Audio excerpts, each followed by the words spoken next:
En este video vamos a revisar la evolución de la virtualidad hacia la educación virtual. Nuestras dos palabras claves, virtualidad y educación virtual. La virtualidad, entendida como una proyección del ser humano de cualquier deseo, anhelo, imagen, necesidad que tenga, y la educación virtual como una de sus ramas, una de las más importantes y la que nos compete. Como una primera etapa, hacia el 40.000 antes de nuestra era, se dio el descubrimiento de las pinturas rupestres más antiguas que representaban los imaginarios individuales y colectivos. ¿Qué quiere decir? El hombre por primera vez plasma en un lienzo, sea un lienzo fijo o un lienzo inestable, cuáles son sus primeros deseos o anhelos y transmite información. En una segunda etapa, hacia el 2000 antes de nuestra era, se da la invención de la escritura y su representación en materiales cada vez más resistentes y más transportables. Es decir, pasamos de escribir en piedra al papel y por lo tanto poseía una mayor difusión. Como una tercera etapa, hacia la Edad Media, se dio la reproducción de libros autorizados por la Iglesia Católica a través de sus monjes copistas, es decir, la Iglesia Católica, que poseía los textos, tanto científicos, de información general, de cultura, los transmitía a través de sus monjes que copiaban todos estos textos en libros muy antiguos.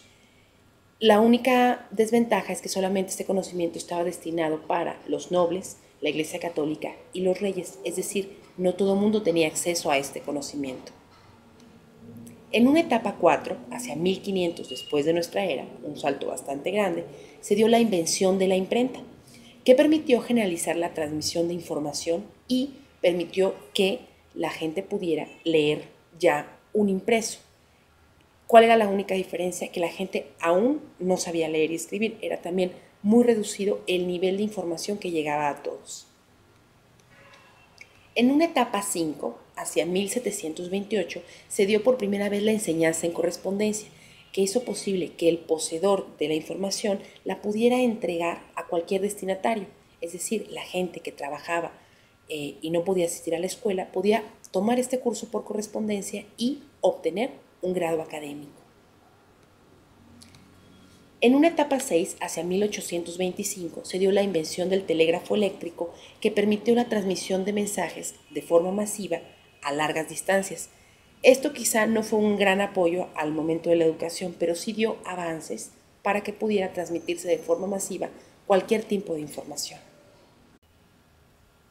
En una etapa 7, hacia 1906, se dieron las primeras transmisiones por radio. Primero fue como prueba militar y por último de corte civil. Con el tiempo esto permitió que cualquier tipo de información pudiera viajar a unas audiencias mucho más amplias. ¿Qué permitió esto? Que la educación o los pequeños programas educativos que existían se transmitieran en masa. La gente ya los podía escuchar. Hacia una etapa 8, hacia 1923, el cine sonoro permitió transmitir contenidos de carácter educativo a una mayor cantidad de personas. Ya no solamente la información se escuchaba, sino que también se veía. Hacia 1953, la televisión crea canales nacionales y privados con contenidos de carácter educativo. Primero fueron de corte militar y poco a poco se fue transformando hacia otro tipo de contenidos que eran mucho más universales y con interés a otros públicos. Hacia 1975 se desarrolla la computadora personal, pero no es hasta las últimas décadas del siglo XX que se le da una aplicación al ámbito de la educación y aprendizaje individual.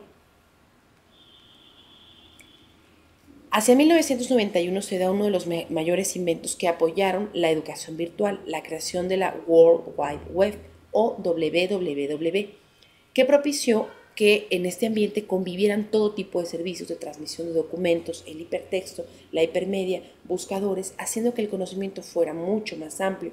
¿Cuál era su única desventaja? Que quien no tenía acceso a ella, pues no se mantenía informado. Como nuestra última etapa, hacia el 2000, se da el auge del e-learning, que planteó la posibilidad de distribuir contenidos educativos con grandes ventajas en cuanto a la posibilidad de mantenerlos permanentemente actualizados. Esto es muy importante porque permitió que los contenidos fueran mucho más estructurados y mejor dirigidos a todas las audiencias.